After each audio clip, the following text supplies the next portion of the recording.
These are two identical blocks in my hometown. These blocks are the same exact size, the same area. They abut the same highway, the same neighborhood. They have the same amount of public infrastructure investment. Everything about them is the same except for the building style. This was the 1920s version of the pop-up block. So what you're looking at here is the cheapest investment that you could have made in 1920 to get a place started. But what happened after this is that we had the Depression, we had World War II, and then we had a completely new development style that just skipped right over these places and started building on the edge of town. These places have stagnated for 90 years. 2 blocks over used to look just like this. And the city labeled it blight, had it torn down. And now you have this shiny and new taco joint. This met all the city's regulations, made all the engineers happy because you improve traffic flow. It's got good parking. It's got good floor area ratios. The sign is correct and meets the code. The environmental people were happy because you have, now more green space and more native plants. And, it met everybody. Everybody was thrilled with this transaction. The only problem is nobody stopped to measure that financial impact.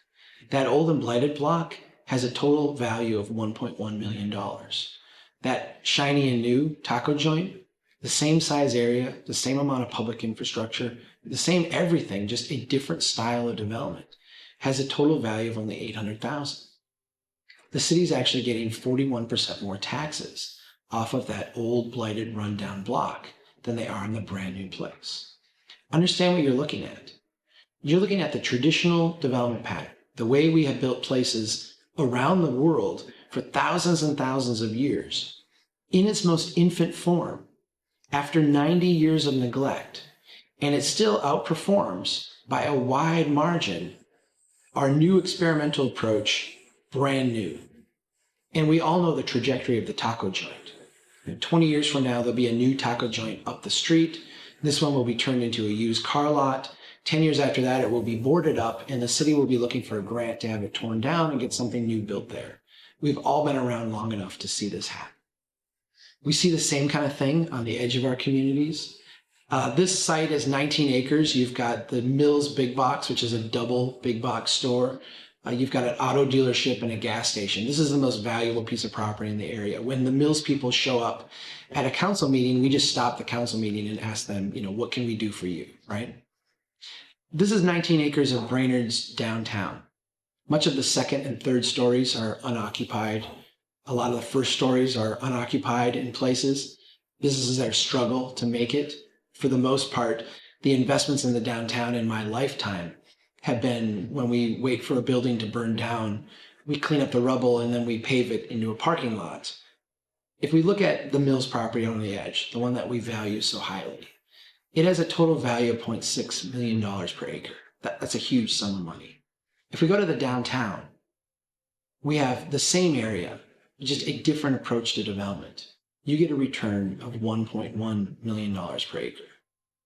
The city is getting 78% more tax revenue off of that old, rundown, junky downtown than is being collected on that brand new, nice Mills complex out on the edge of the city. What happens when Mills goes out of business? What happens to that 19-acre site? I have no idea. There are 134 different properties in downtown Brainerd. What happens when one of them loses a tenant or goes out of business? It's so highly adaptable. We can reconfigure apartments to be offices, offices to be apartments, retail stores to be coffee shops. In the new experimental style of development, you have a building pattern that is not very financially productive and is really, really fragile. In the traditional style development, you have a building form and approach that is financially really productive and highly adaptable and resilient over time.